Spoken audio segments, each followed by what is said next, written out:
গ্রামের যে মেম্বারকে গম চুর বলেন, ওই গম চুরি করার পুরো টাকা সে বাড়িতে নিয়ে যেতে পারে না, যাওয়াতে অসহায় লোককে বাদ দিতে হয়, শেষ পর্যন্ত তার কিচ্ছু থাকে না।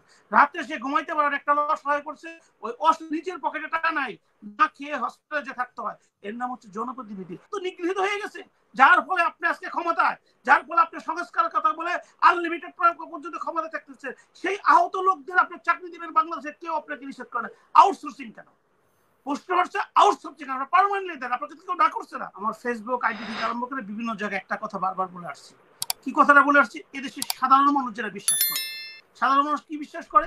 এই যে যারা এখন ক্ষমতায় আছেন, তারা কোনোদিন জনগণের কাছে গিয়েছেন? জনগণ কি বোঝেন?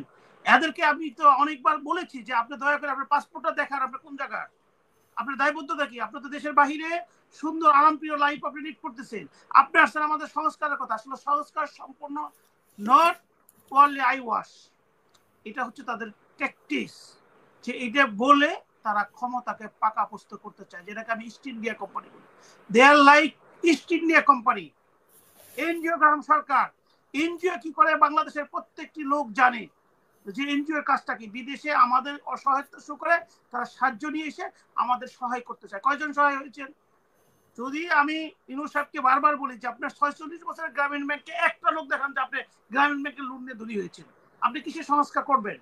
এখন কাকে নিয়ে সংস্কার করবেন? এটা হচ্ছে যে বাংলাদেশের জনগণ, যে যারা একটা নির্বাচন চাচ্ছে, যারা তাদের মনোনীয়, তাদেরকে তাদের প্রতিনিধি পার্লামেন্টে পাঠাবে, সেটার জন্য সংগ্রাম করছে।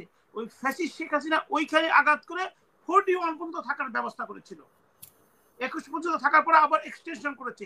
এরাই তারই ধারাবাহিকতা আসছে।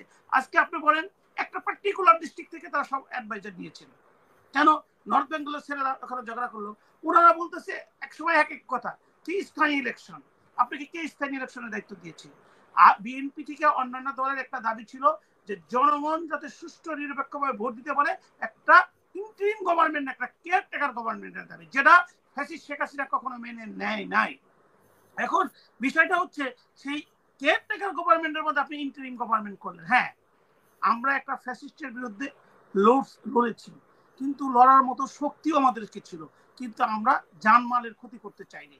আর ওই ফ্যাসিস্টের সবচেয়ে বড় দুর্বলতা ছিল উনি প্রাণের জানের ক্ষতি করতেন। সেখান থেকে আমরা দেশবাসীর উদ্দেশ্যে রক্ষা করে তারপর চলা হয়েছে। এখন স্থানীয় ইলেকশন সংস্কার আগে, সংস্কার করা ছাড়া হবে না, তারপরে আবার কি না, এগুলো আমরা দেখতে পাচ্ছি যে যেটা এনসিপি বলছে সেটাই আবার সরকারের মুখে আমরা শুনতে পাই। যত সবজি আসে, আমাদের পেঁয়াজ অনেক সময় রাস্তায় ফেলে দিতে হয়, সেইগুলার সময় সুন্দর একটা চলতেছে, আমি ধন্যবাদ জানাই। এর মানে আপনি ইলেকশন পিছিয়ে দিবেন।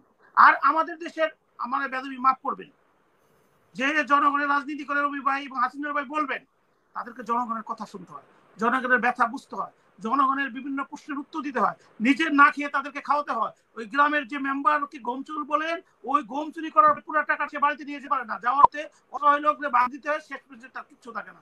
রাতে সে ঘুমাইতে পারে, একটা লোক অসহায় করছে, ওই নিজের পকেটে টাকা নাই, না খেয়ে হসপিটালে যে থাকতে হয়। এর নাম হচ্ছে জনপ্রতিনিধি। এদের একজনের জনপ্রতিনিধিত্ব আছে? এরা 2 দিন ধরে একটা এনসিপিটি পার্টি করছে, যারা বিজনেসম্যান, যারা রাজনীতিকে সবচেয়ে বেশি কুলুন্দি করছে, তাদের কাছ থেকে টাকা নিয়ে তারা ওপেনলি পড়তেছে বিজনেসম্যানরা আমাদের টাকা দিচ্ছে। কেন বিজনেসম্যানরা টাকা দিবে? সিম্পল একটা কোশ্চেন।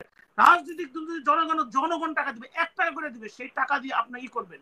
আপনি আজকে যারা আহত, তারা চিকিৎসা পাচ্ছে না, আপনি তাদের কথা কিছু বলছেন না। আপনি বলতেছেন যে আমরা ইলেকশন পরে চাই, আমরা লাল গালিচা। আপনি দেখেছেন খাল খনন করতে যে লাল গালিচা সম্ভব না, এটা একমাত্র এনজিওগ্রাম সরকারের পক্ষে সম্ভব না। খালের মধ্যে কেউ লাল গালিচার সম্বর্ধনা দেয়? একটা তো বাস্তবতার জিনিস আছে। আর 5 স্টার হোটেলে গতকালকে আমি গিয়েছিলাম, অনেক এক্সপেন্সিভ। কিভাবে গিয়েছিলাম? আমাদের নিজস্ব ইনকাম করা টাকা দিয়ে আমরা কতিপয় লয়াররা আমরা একত্রিত হয়েছি। আমরা সোনারগাঁয়ে একটা যেমন মানুষ বেড়াতে যায়, আমরা সেরকম একটা মজা করতে গিয়েছিলাম। সেখানে দেখছি কতটুকু এক্সপেন্সিভ। আর এই ছাত্রদের অনুষ্ঠান হচ্ছে সোনারগাঁয়ের সেরাটনে। আমি ওনাদেরকে প্রশ্ন করতে চাই, আপনারা সোনারগাঁ সেরাটনে করতেছেন, যারা এই 30 জুলাই আহত হয়েছে, যারা নিহত হয়েছে, তাদের পরিবারের খবর নিয়েছেন? ওই ডেড বডিটা ঢাকা থেকে সিরাজগঞ্জ নিতে যে শুট করতে হয়েছে, সুদে মানে ওই এনজিও নাম সরকারদের কাছ থেকে সেই সুদটাকে এখনো পরিশোধ করেছে? আপনারা যেখানে লাল গালিচে এত বড় সম্পদ দিলেন, শত শত কোটি টাকা ব্যয় করলেন, আপনারা একটা পার্টি করবেন, আপনারা কিসের জন্য পার্টি করবেন? জনগণের চাহিদাকে মেটানোর জন্য। সেটাকে মেটাতে পেরেছেন? আপনারা ওয়াসাতে নিয়োগ দিয়েছেন। কালকে আমি ফেস দ্য পিপলে ছিলাম, আমি বললাম হোয়াট ইজ দ্য আউটসোর্সিং, ওনারা জানেন নাকি আউটসোর্সিং কারে বলে? আউটসোর্সিং হচ্ছে আরেকটা প্রতারণা, আউটসোর্সিং আরেকটা এক্সপ্লয়টেশন, আউটসোর্সিং আমাদের সিটিজেনকে আরো প্রতারিত করা। আউটসোর্সিং মানে আমি কাজ করব, আপনি কন্ট্রাক্টর হিসেবে আমার বেতনের 25% নিয়ে যাবেন। আর সেটার জন্য প্রত্যেকটা ছেলেকে 3 থেকে 4 লাখ টাকা ঘুষ দিতে হয়েছে। আমি আজকে ওয়াসার একজনের সাথে কথা বললাম, কি রিকমেন্ডেশন করেছেন ওনারা? ওনারা রিকমেন্ডেশন আহত লোকদের কি এত নিগৃহীত হয়ে গেছে, যার ফলে আপনি আজকে ক্ষমতায়, যার ফলে আপনি সংস্কারের কথা বলে আনলিমিটেড পর্যন্ত ক্ষমতা থাকতেছে, সেই আহত লোকদের আপনি চাকরি দিবেন বাংলাদেশে, কেউ আপনাকে নিষেধ করে না। আউটসোর্সিং কেন? প্রশ্ন হচ্ছে আউটসোর্সিং আপনারা পার্মানেন্টলি দেন, আপনাকে কেউ না করছে না, এটা নিয়ে তো কেউ কোনো বিতর্ক করছে না।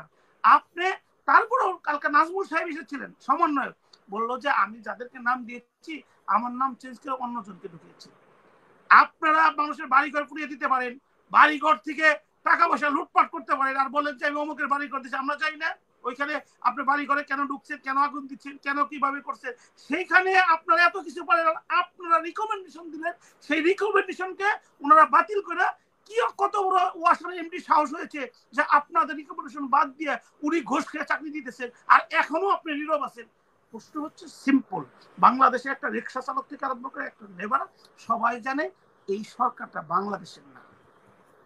এদের উদ্দেশ্য হচ্ছে ইলেকশন না দিয়ে দীর্ঘায়িত করা, বিভিন্ন কূটকৌশল অবলম্বন করা। তবে একটা কথা বলি, বাংলাদেশের সব যে গতানুগতিক ধারাবাহিকতার বাইরে কে চলে আসছে তা জানেন? যাকে আমরা সবচেয়ে বেশি সমালোচনা করতাম, তিনি হচ্ছেন বিএনপির ভারপ্রাপ্ত চেয়ারম্যান তারেক রহমান। ওনার প্রত্যেকটা বক্তৃতা আমি চ্যালেঞ্জ করে বললাম, আপনি একটা বক্তৃতা বাংলাদেশের মানুষ আর অপছন্দ করে, বলে যে ওনার বক্তৃতা সর্বোচ্চ ম্যাচিউর এবং যুগোপযোগী, এবং এই বক্তৃতাই হচ্ছে একমাত্র আমাদের আশাবাদ। আপনি বিএনপির ওয়েবসাইটে যান, প্রত্যেকটা কথা দেখেন, প্রত্যেকটা কথা শুনেন, দেখবেন যে কত